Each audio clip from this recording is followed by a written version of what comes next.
Welcome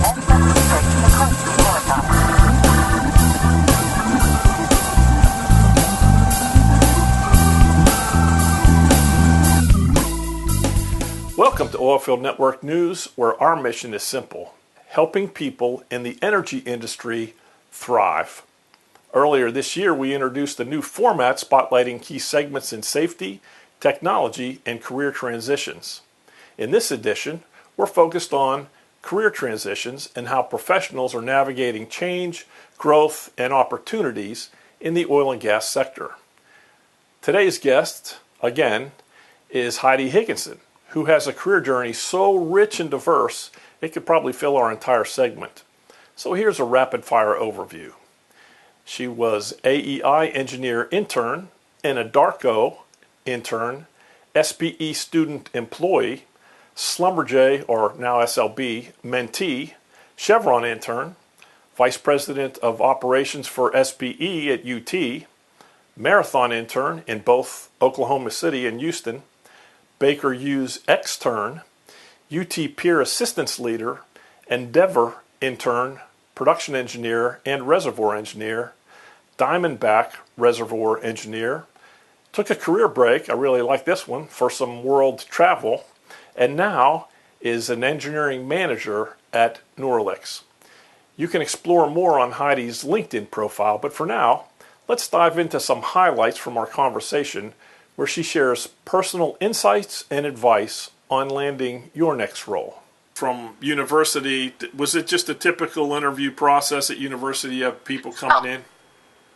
Yeah, so whenever I was interning, I guess starting after college, because during college it was like through career fairs, through like other people at school that I got my internships and jobs.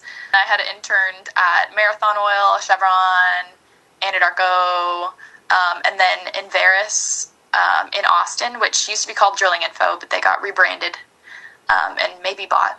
In the process of helping people find jobs, I always go back to networking and how critical networking is, but you're another good example. So even my internship in Veris was through one of my classmates who she had worked at it was called Drilling Info back then, but she had worked there, and they were looking for more people. So she was just asking around with classmates that she knew would be interested and would be able to do the job.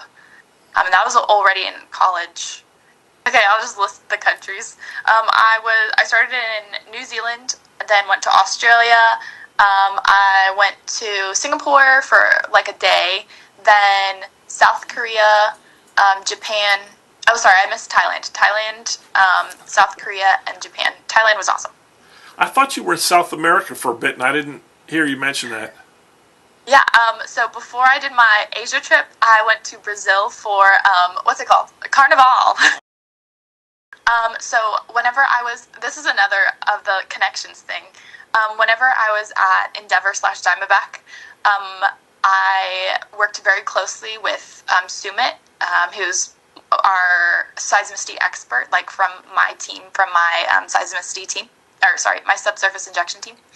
And he introduced me to Vikram probably a few months into my role. So I had already met Vikram before, just like colloquially, just like at a restaurant. And so after I had left Diamondback, Sumit and Vikram had talked to each other, and they had just casually mentioned that I was like on the job market. And so then after that, Vikram reached out, and then I met everybody in the team virtually. So I had a virtual call, and we just talked about like what everyone's expectations were, what my expectations were, what they had in mind for me, and what I thought I could contribute.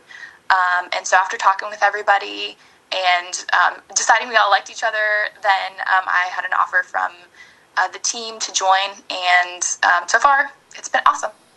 So I do find that just talking to people in real life, in person, and meeting them or having a connection to meet them is a more effective route. But that was more effective than just blankly applying to a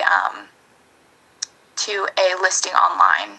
So like in order, it'd probably be like worst just applying to a random link. Second would be using a recruiter. And then third would be like knowing somebody at the company who's hiring and then talking with them and seeing what the role is like and then how likely it is that you would be a good fit.